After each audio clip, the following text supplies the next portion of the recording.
기억하지 않는다라는 겁니다. 하나님이 그리스도 예수 안에서 너희를 용서하신 같이 하라. 세 번째, 네 번째, 평안의 매는줄로 성령이 하나 되게 하신 것을 힘써 지키라.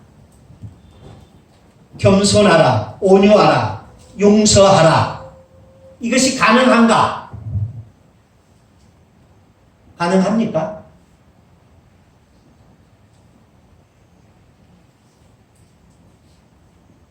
나는 자유인인데 종처럼 할 수 있느냐? 나는 힘이 있는데 힘없는 자에게 쳐줄 수 있느냐? 나는 잘못한 게 없는데 잘못한 사람을 용서하라. 그게 가능한 것이냐? 가능하지 않다라는 겁니다. 그러니 뭘 의지해야 한다? 성령을 의지해야 한다라는 겁니다. 평안에 매는 줄로 성령이 하나 되게 하신 것을 힘써 지키라.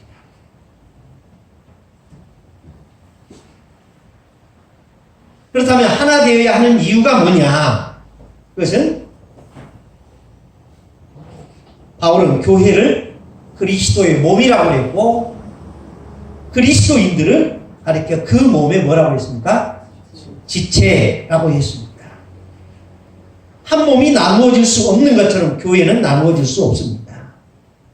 그래서 4절에서 6절까지 하나 되어야 할 필연적 이유에 대하여 이렇게 설명합니다.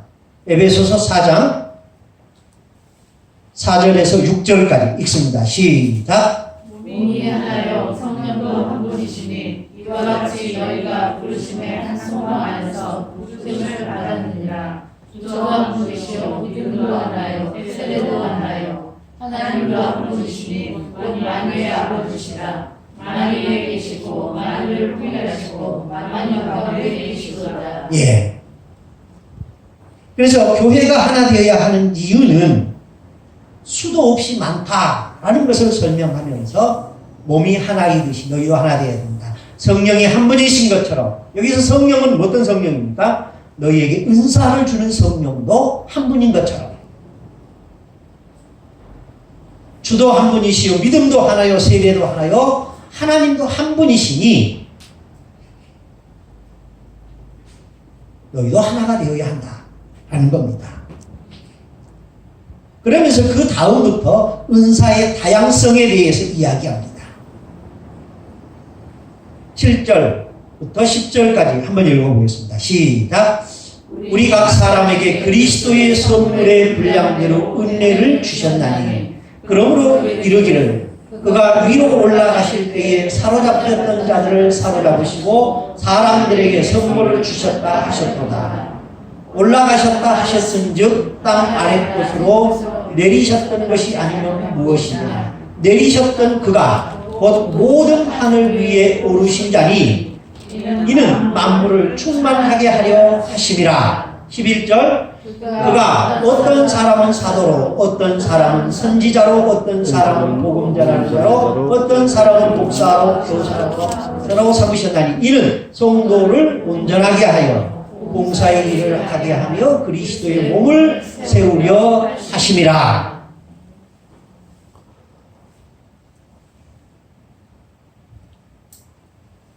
은사는 다양합니다.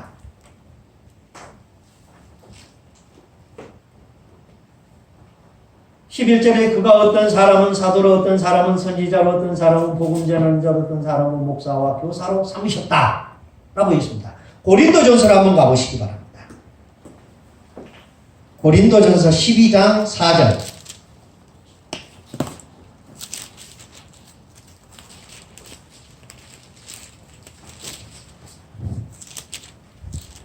고린도전서 12장 4절부터 11절까지 읽겠습니다. 시작. 은사는 여러 가지나 성령은 같고 직분은 여러 가지나 주는 같다. 또 사역은 여러 가지나 모든 것을 이루시는 하나님은 각 사람에게 성령을 나타내시면 유익하게 하려 하심이라.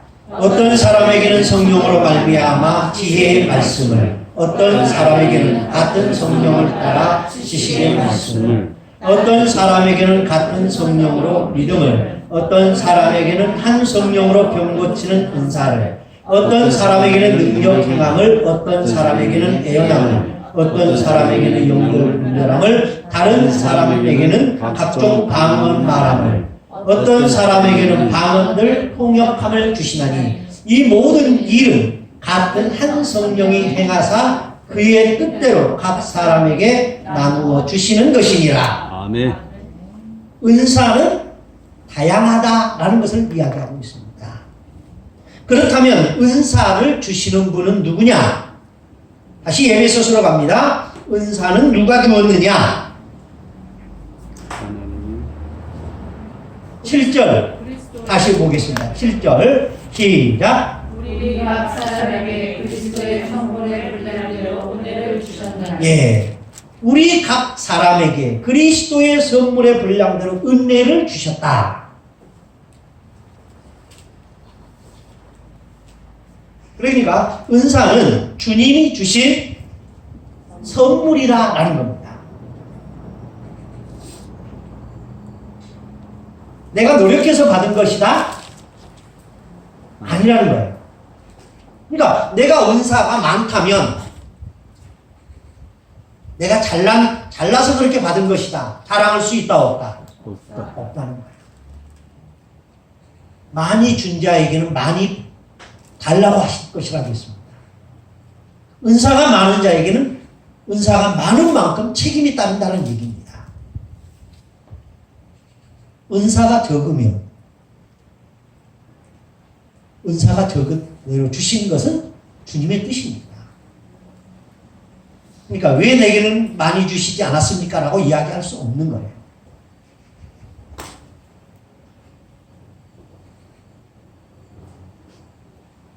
그리고 은사는 각 사람에게 주셨다라는 겁니다.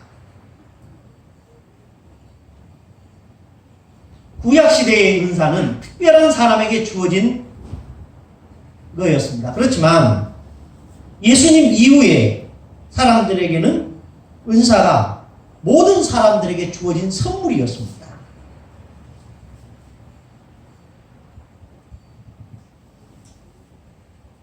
그러면 이 은사는 어떻게 사람들에게 주시느냐? 그 사람의 분량대로 주셨다라고 했습니다. 분량대로. 분량대로 주셨다라는 말은 7절에 나오죠. 그리스도의 선물의 분량대로 은혜를 주셨다.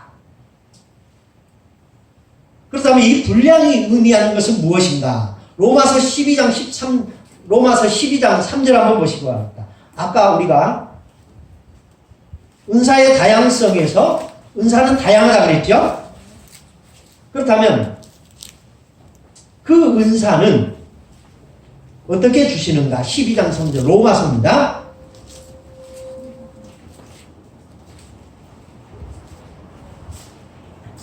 읽습니다. 시작. 내게 주신 은혜로 말미암아 너희 각 사람에게 말하노니 마땅히 생각하고 그 이상의 생각을 묻지 말고 오직 하나님께서 각 사람에게 나누어 주신 믿음의 분량대로 지혜롭게 생각하라.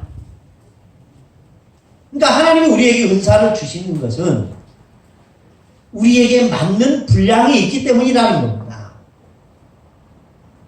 바울은 우리를 가리켜 뭐라고 그랬습니까?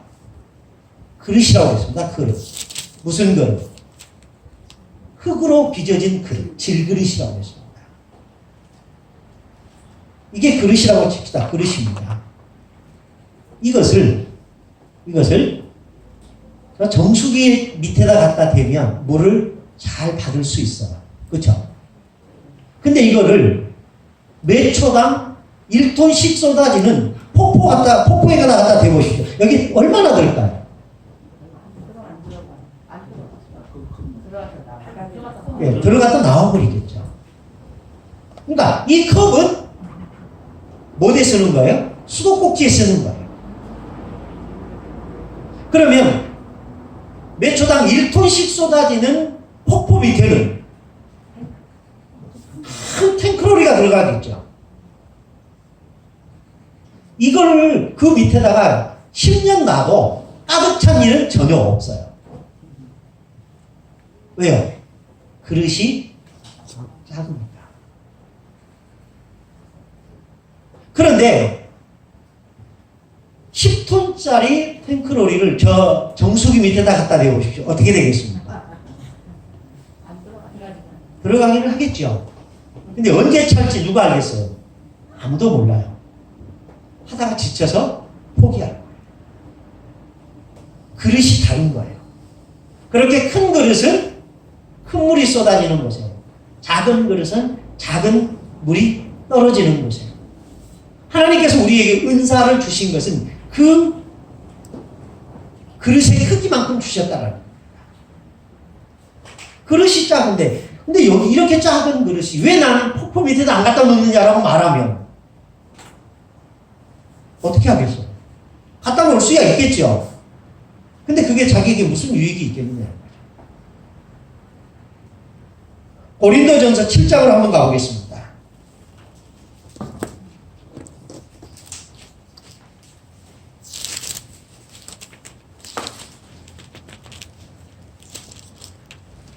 (7장 17절) 읽습니다. 시작. 오직 주께서 각 사람에게 나눠주신 대로 하나님이 각 사람을 부르신 그대로 행하라. 내가 모든 교회에서 이와 같이 명하노라. 예. 오직 주께서 각 사람에게 나누어 주신 대로 하나님이 각 사람을 부르신 대로 행하라. 베드로전서 4장 10절 보겠습니다. 베드로전서 4장 10절.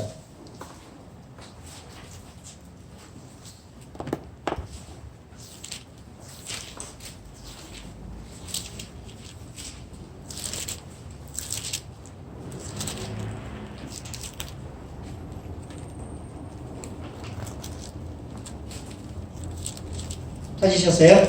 읽습니다. 4장 10절입니다. 시작. 각자 은사를 받은 대로 하나님의 여러 가지 은혜를 맡은 성령의 통일된 것에 있어 예. 각각 은사를 받은 대로 하나님의 여러 가지 은혜를 맡은 선한 청지기 같이 서로 봉사하라. 여기서 맡았다 라고 하는 것이 포인트입니다.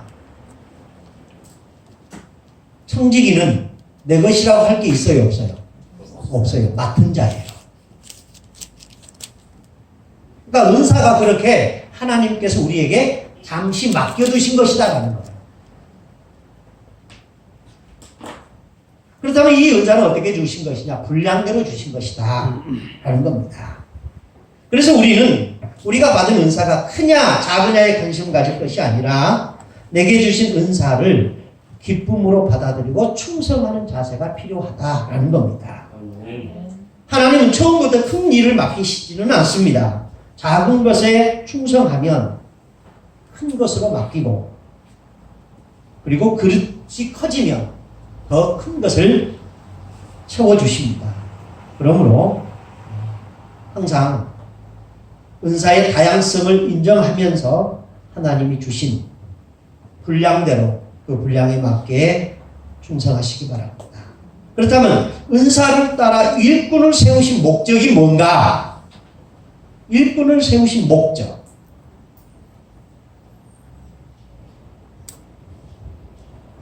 그것은 감추어진 비밀의 경륜을 드러내기 위하여 은사를 주신 일꾼들을 세우신다라는 겁니다.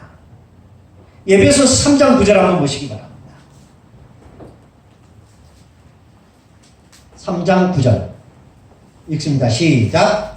영광부터 만물을 창조하신 하나님 속에 감춰져 비밀의 경륜이 어떤 것을 드러내게 하려 하시니라. 예. 언제부터?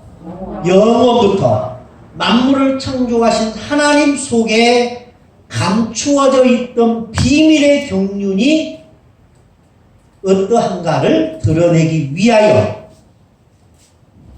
은사를 주셨다라는 겁니다. 자, 여기서 한 가지 짚고 넘어갈 게 있습니다. 예수님께서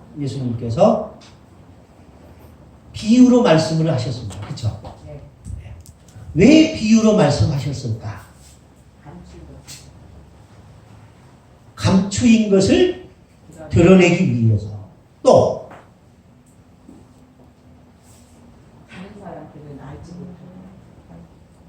감추어진 것을 감추기 위해서 비유로 말씀하셨다. 한번 볼까요? 마태복음 13장으로 한번 가보겠습니다.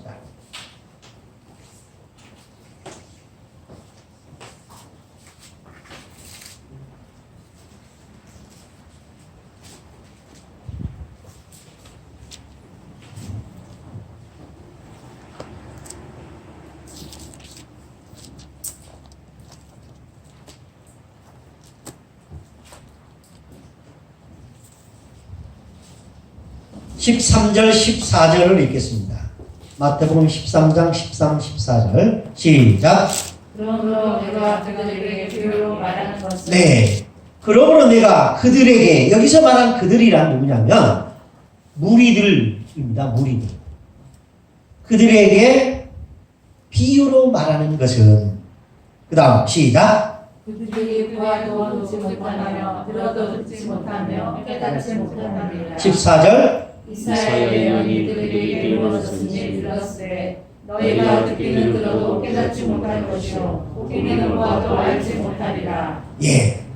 그러니까 예수님께서 비유로 하신 말씀, 그것은 감추어진 비밀을 비밀 그대로 감추기 위해서 비유로 말씀하셨다라는 겁니다. 그래서 15절 보면 이렇게 기록되고 있습니다. 이 백성들의 마음이 완악하여져서 그 귀는 듣기에 둔하고 눈은 감았으니 이는 눈으로 보고 귀로 듣고 마음으로 깨달아 돌이켜 내게 고침을 받을까 두려워함이라 하였느니라. 그래서 그들이 고침을 받지 못하도록 내가 어떻게 가르쳤다? 비유로 가르쳤다 라는 겁니다. 두 번째, 비유는 비유의 목적. 13장 34절로 가겠습니다.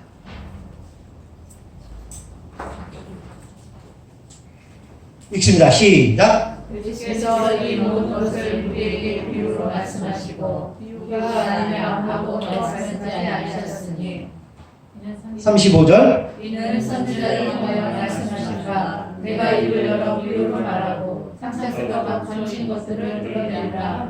예. 똑같은 비유를 말씀하시는데 어떤 사람에게는 그냥 감추어진 그대로 감추어두기 위해서 비유로 말씀하셨고 어떤 사람들에게는 그 비유를 풀어서 말씀하셨다. 근데 이 비유를 풀어서 말씀하신 것은 누구에게 말씀하는 겁니까? 제자들이었습니다. 그래서 이 첫 번째 말씀하신 비유의 이유와 두 번째 말씀하신 비유의 이유는 정반대입니다. 똑같은 것을 가지고 어떤 사람에게는 감추기 위하여 비유로 말씀하시고 어떤 사람에게는 감추어진 것을 드러내기 위하여 말씀하셨다라는 겁니다. 그 기준이 뭐냐? 선택받은 사람과 선택받지 못한 사람의 차이라는 겁니다.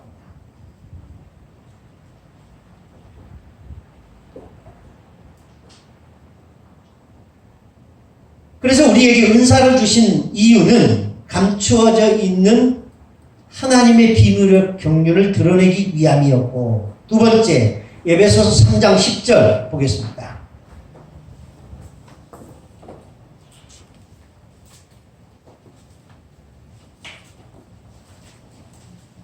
읽습니다. 11절까지 시작. 우리는 이제 비유로 말미암아 새에 이르는 홍수자들과 원세들에게 하나님의 각종 지혜를 알게 하려 하심이니 곧 영원부터 우리 주 그리스도 안에서 예정하신 뜻대로 하시느니라. 예. 하나님의 각종 지혜를 알게 하려고 이 은사를 주셨다라는 겁니다. 그래서 은사를 주신 이유, 그리고 은사를 따라서 일꾼들을 세운 이유, 그거는 두 가지다. 하나는 감추어져 있는 비밀의 경륜을 드러내기 위해서 그랬고, 하나님의 각종 지혜를 알게 하려고 은사를 주신 일꾼들을 세우셨다라는 겁니다. 그래서 11절 4장 11절 이하에 보면 그가 어떤 사람은 사도로 어떤 사람은 선지자로 어떤 사람은 복음을 전하는 자로 어떤 사람은 목사와 교사로 세우셨다라고 있습니다. 그렇다면 이 교회의 직분은 누가 주시는가? 11절 보겠습니다. 다시 보겠습니다. 읽습니다. 시작. 누가 어떤 사람은 사자로 어떤 사람은 선지자로 어떤 사람은 복음 전하는 자로 어떤 사람은 목사와 교사로 삼으셨으니 예, 11절 시작하는 첫 번째 단어가 뭡니까? 그가. 여기서 그가가 지칭하는 건 누구입니까? 예수 그리스도라는 겁니다. 예수께서 어떤 사람에게는 사도로, 예수께서 어떤 사람에게는 선지자로, 예수께서 어떤 사람은 복음 전하는 자로, 예수께서 어떤 사람은 목사와 교사로 삼으셨다라는 얘기입니다.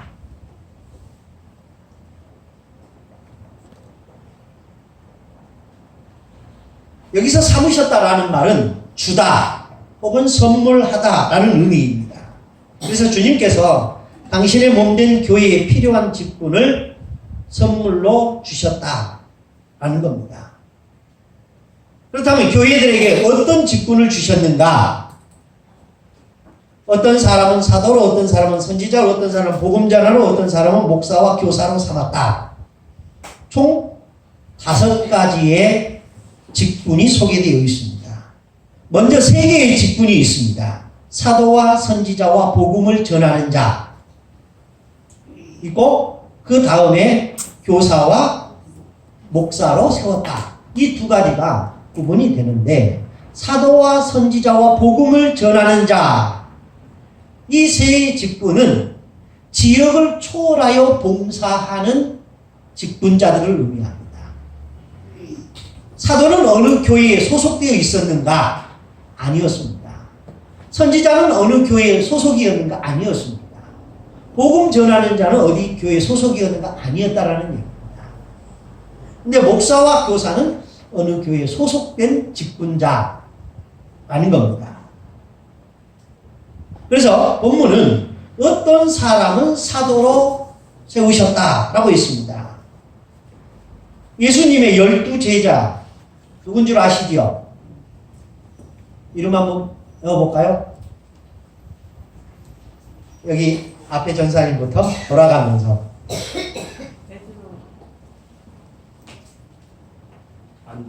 안드레, 요한, 빌립,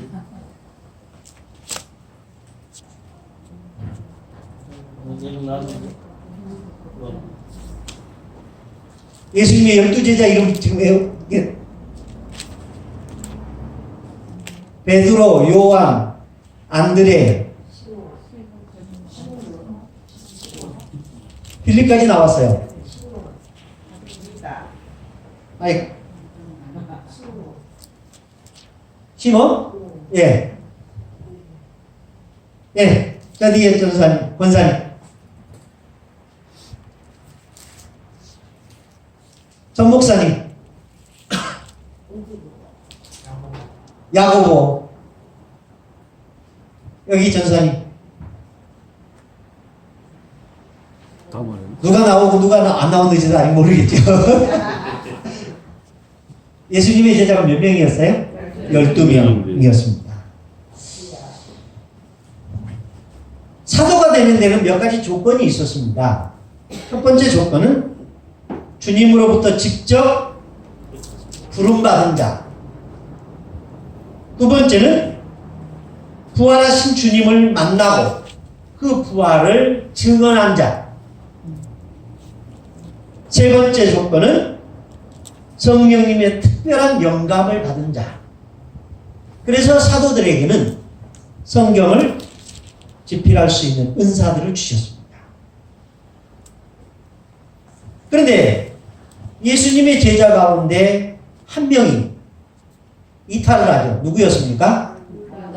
유다. 가로딧 유다. 예수님의 제자 가운데 유일하게 유학생입니다. 쉽게 생각하면. 다른 제자들은 지역이 안 나와요. 근데 유다만은 가롯 사람 유다라고 나옵니다. 그는 계산이 빨랐습니다. 굉장히 명석했다라는 얘기입니다. 그리고 예수님과 제자들로부터 신뢰를 받았던 사람이었습니다. 그래서 돈주머니를 맡길 수 있었습니다. 여러분 각 동호회나 이런 데서 총무는 아무에게나 맡겨요? 회장이 신뢰하는 사람에게 맡겨요. 근데 예수님도 제자들 가운데 유다를 돈 맡은 자로 세운 것은 그만큼 신뢰감이 있지 않았을까라는 거죠. 그런데 그가 예수님을 팔아버립니다. 예수님을 팔았어요. 우리가 볼 때는 어떤 사람이에요? 배신자. 근데 주님의 제자들은 유다를 보고 뭐라고 말할까?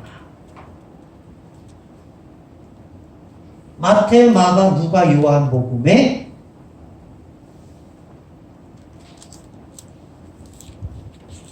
가룟 유다를 보고 뭐라고 표현할까요?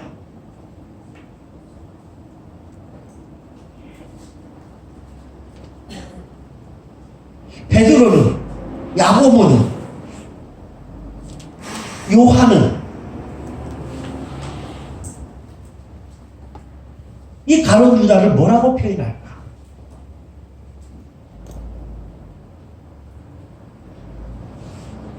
여러분 같으면 가룟 유다를 뭐라고 표현하고 싶으세요? 네?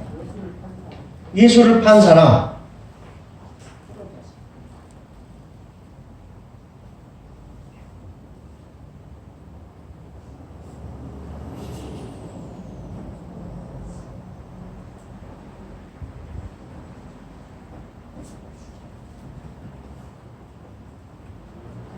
성경에 제자들이 가룟 유다를 어떻게 표현했는지 알았죠. 네. 가룟 유다를 어떻게 평가했을까? 예수님 십자가 못 박히신 그 상황을 본 다음에 제자들이 유다를 표현한 내용이 있습니다. 예? 예수님 못 박히신 다음. 예.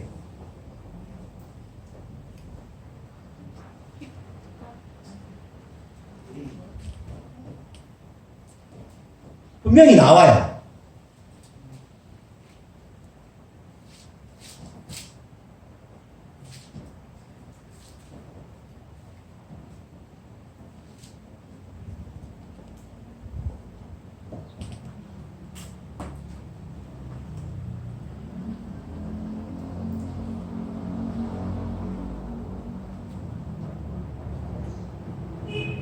제자들이 이 가룟 유다에 대해서 평가하는 딱 한 번 평가하는 게 나와요. 사도행전 보십시오. 사도행전 1장 25절.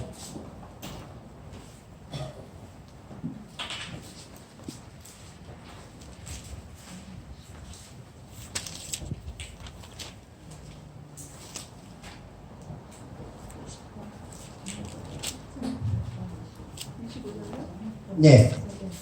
자.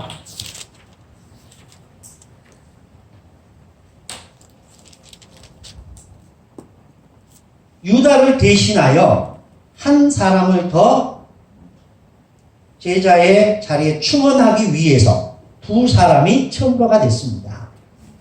한 사람이 누구입니까? 23절에 보니까 그들이 두 사람을 세우니 하나는 바사바라고도 하고 유수도고라고 하는 별명을 가진 사람이요. 또 하나는 요셉이니 또 하나는 마띠아라 그랬습니다. 그들이 기도하여 이르되 읽습니다. 시작. 두 사람의 마음을 아시는 주여 이 두 사람에게 누가 주님께 택하신 바 되어 봉사와 및 사도의 직분을 대신할 자들을 보이시옵소서. 유다는 직분을 버리고 새 곳으로 갔나이다. 예. 유다에 대해서 유일한 평가가 이겁니다. 유다는 뭘 버리고? 이 직무를 버리고 어디로 갔다? 지옥으로 갔다는 말 안 해요. 지 갈 곳으로 갔다. 이 얼마나 절제된 표현인지 몰라요. 우리는 주님을 판 놈이니까 당연히 어디 갔겠지? 지옥에 갔겠지라고 말합니다. 근데 사도들은 그것마저도 평가하지 않아요. 그가 지옥 갈 건지 천국 갈 건지 누구만 아시는 거예요? 주님만 아시는 거예요. 자기 갈 곳으로 갔다. 그러니까 여러분 지옥 갈 건지 천국 갈 건지 확신이 있어요? 아멘. 네? 소망사항이에요. 천국과 지옥의 결정권은 우리에게 있는 게 아니에요. 하나님 저 사람 천국 보내주세요. 우리가 만장일치로 통과했습니다. 그랬다고 되는 것도 아니고요. 하나님 저 사람은 죽었다 깨어나도 천국까지 못할 사람입니다. 그러니 절대로 들여보내서는 안 됩니다. 라고 해도 천국 갈 사람은 있어요.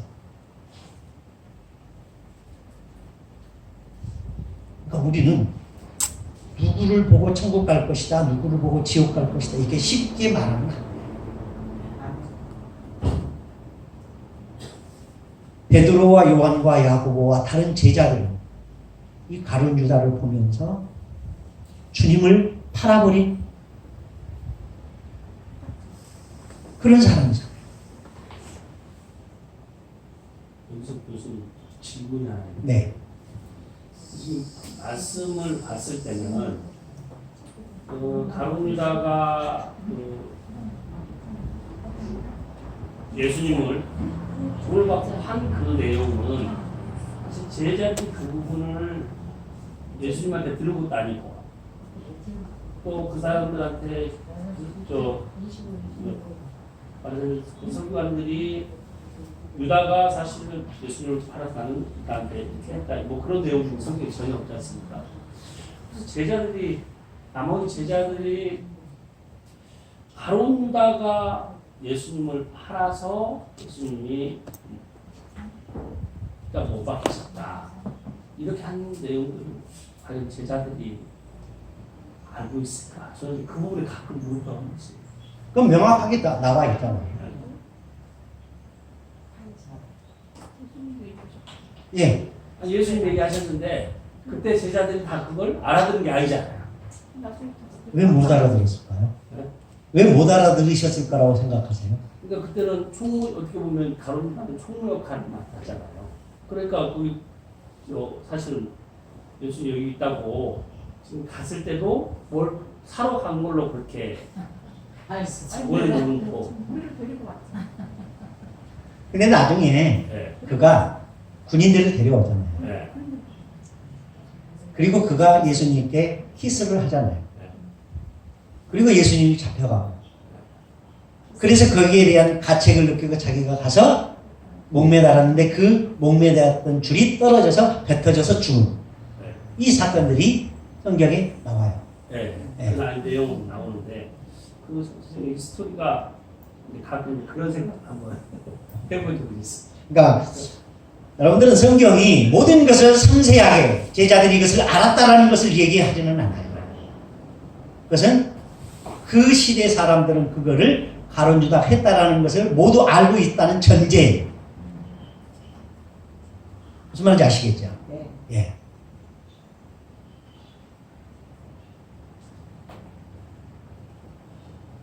그래서 이제 우리는 설교를 함에 있어서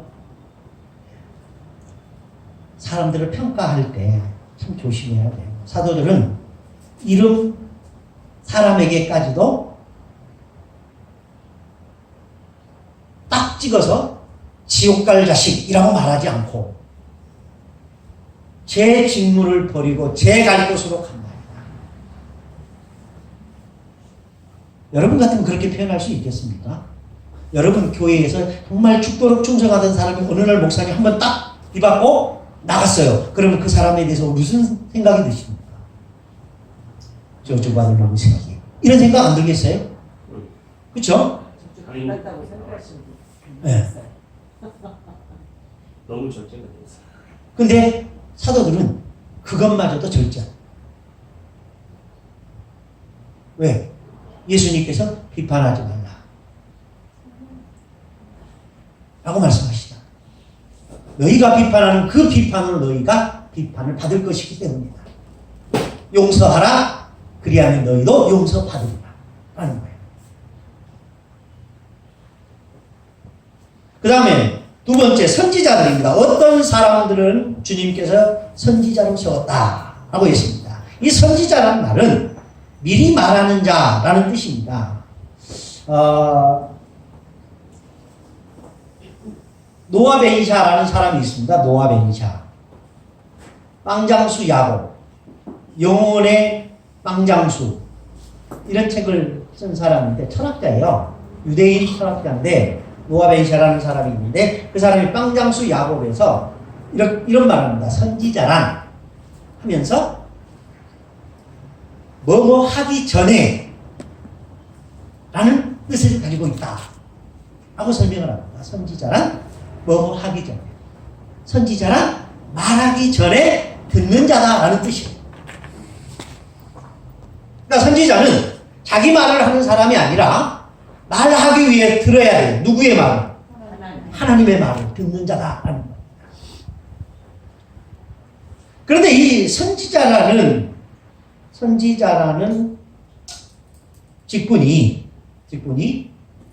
신약적 표현인가 구약적 표현인가?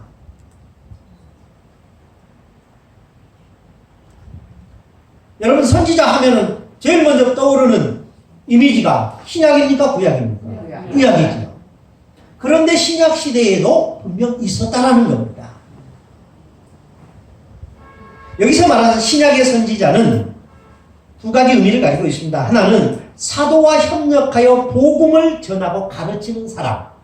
두 번째는 영적인 통찰력을 가지고 하나님의 뜻을 알고 애언한 사람입니다. 그 사람들 가운데 유명한 사람들이 있습니다. 사도행전 11장으로 한번 가보시기 바랍니다. 사도행전 11장 27절.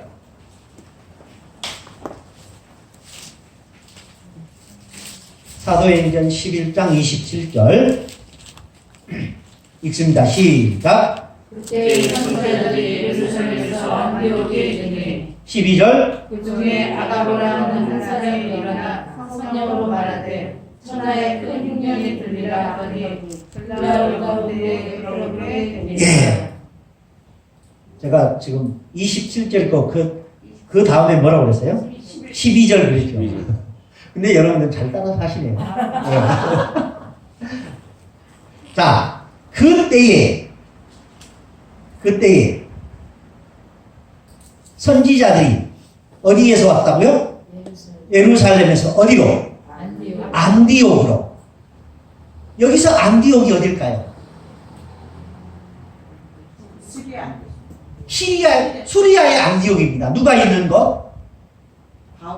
바울과 바나바가 있는 것. 거기를 말합니다. 안디옥에 이르니 그 중에 누가 있었다? 아가보라 하는 선지자가 있었다. 그 선지자가 일어나서 성령으로 말하되 천하에 큰 흉년이 있을 것이다 라고 예언을 했는데 언제 되었더라? 글라우디 때에 그렇게 흉년이 왔다 라는 얘기입니다. 아가보라는 사람이 있습니다. 그 다음에 하나 더 볼까요? 15장을 한번 가보겠습니다. 15장 사도행전 15장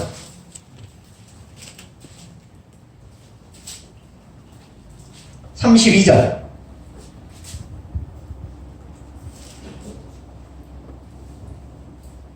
읽습니다. 시작. 유다와 신라로 선지자가 여러 말로 형제를 권면하여 복게 하고 얼마나 평안히 가라는 전성을 형제들에게 받고 자기를 보내는 사람들에게 돌아가되. 예. 근데 30절부터 보십시오. 그들이 작별하고 안디옥에 내려가 무리를 모은 후 편지를 전하니 읽고 그 위로한 말을 기뻐하더라. 유다와 신라들 선지자라 여러 말로 형제를 권면하고 굳게 하고 얼마 있다가 평안히 가라는 전송을 형제들에게서 받고 자기가 보냈던 사람들에게로 돌아갔다. 여기서 자기를 보냈던 사람들로 돌아갔다. 어디로 돌아갔다는 얘기일까요? 예루살렘으로 돌아갔다는 얘기예요. 예루살렘에서 바울을 따라서 안디옥으로 온 거예요. 그리고 안디옥에서 바울과 함께 가르치다가 이제 안디옥에서 전송을 받고 갔다. 이 얘기예요. 그래서 35절 바울과 바나바는 안디옥에 유하고 수다한 다른 사람들에게 함께 주의 말씀을 가르치며 전파했더라. 그래서 이렇게 선지자는 사도들과 합력해서 복음을 전하는 사람을 선지자라고 했고 또 아가보처럼 성령으로 하나님의 뜻을 알고 애연한 사람 이런 의미로 신약 시대에도 선지자들이 있었다. 근데 이 사도와 선지자는 그 후에 이제 특별히 직분이 소멸이 됩니다. 그리고 사도라는 직분은 단회적인 직분으로 특별한 사람들에게 주어진 단회적 직분으로 이제 사라지게 됩니다. 그리고 어떤 사람에게는 복음 전하는 자로 여기서 복음 전하는 자라는 말은 복음을 받지 못한 사람들에게 돌아다니면서 복음을 전하는 사람 요즘 말로 말한다면 선교사와 같은 의미로 생각할 수 있을 겁니다. 그래서 복음 전하는 자 가운데 여러분들이 잘 이해하고 있는 사람 하나가 있지요. 초대교회 7 집사 가운데 하나 빌립. 그 다음에 이제 어떤 사람은 목사와 교사로 세웠다라고 했는데 이 목사와 교사는 지역교회에 정착해서 가르치는 사람으로서 목사와 교사는 같은 직분인데 어떤 사역을 하느냐에 따라서 나는 게 아닌가 라는 추측을 합니다. 목사를 선지자로도 요즘 이렇게 표현하는 목사님도 있어요. 선지자요? 네. 글쎄요.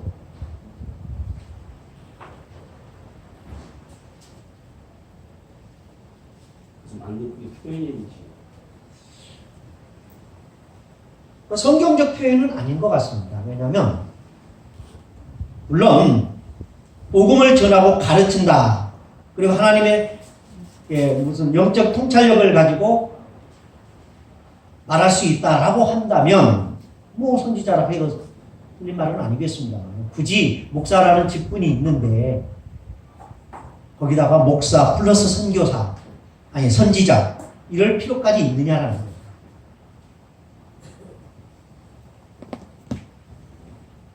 그래서 교회의 직분은 시대에 따라서 사도와 선지자는 없어지고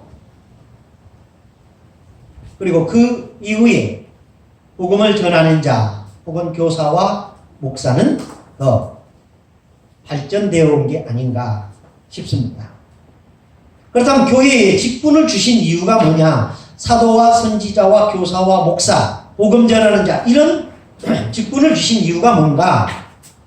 바울이 말한 에베소서의 근거에서 한번 보겠습니다. 4장 12절 에베소서 4장 12절 읽습니다. 시작. 이는 성도를 온전하게 하여 봉사의 일을 하게 하며 그리스도의 몸을 세우려 하심이라. 예. 바울은 주님의 교회에 직분자들을 세우신 목적이 세 가지다 라고 했습니다. 하나는 성도를 온전하게 하시려고, 그리고 봉사의 일을 하게 하려고, 세 번째 그리스도의 몸된 교회를 세우기 위하여 직분을 주셨다. 자, 여기서 한 가지 질문을 해보겠습니다. 어떤 사람은 마땅히 권사가 되고 장로가 될 만한 사람이에요. 그래서 줬어요. 근데 어떤 사람은 장로감이 안 돼. 권사감이 안 돼. 그런데 저 사람하고 비교하면 사회적인 그런 레벨이나 이런 걸 보면은 줘야 될 것 같아.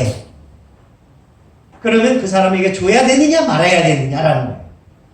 사회적 평판 때문에 그 사람에게 줘야 할까 말아야 할까.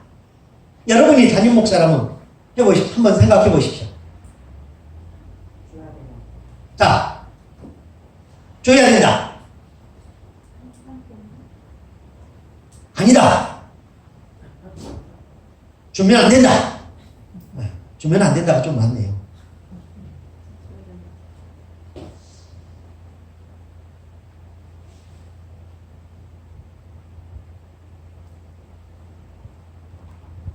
줘야 될까 말아야 될까. 근데 그 기준, 교회에서 준하는 그 기준에는 들어가는 사람이잖아요. 평판은 안 좋지만. 지금 교회마다 다른. 권사하고 장로 안수 집사는 총회에 세우는 기준이 있어요. 무흠하고 입교한 자로서 5년 이상 된 경과한 자로서, 권사는 45세 이상 된 여성이며 장로는 몇 살 이상이고 이런 조건들이 있어요. 그런데 딱 보니까 열심히 일하는 A라는 집사와 주일만 하고 지키는 이 집사. 근데 A라는 집사보다 B라는 집사님이 교회에서 말하는 말빨이나 사회적인 평판은 훨씬 나아요. 근데 이 사람을 장로로 세우고 이 사람을 안 세우고 이 사람이 희용될 것 같아요. 그러면 어떻게 할까라는 얘기예요.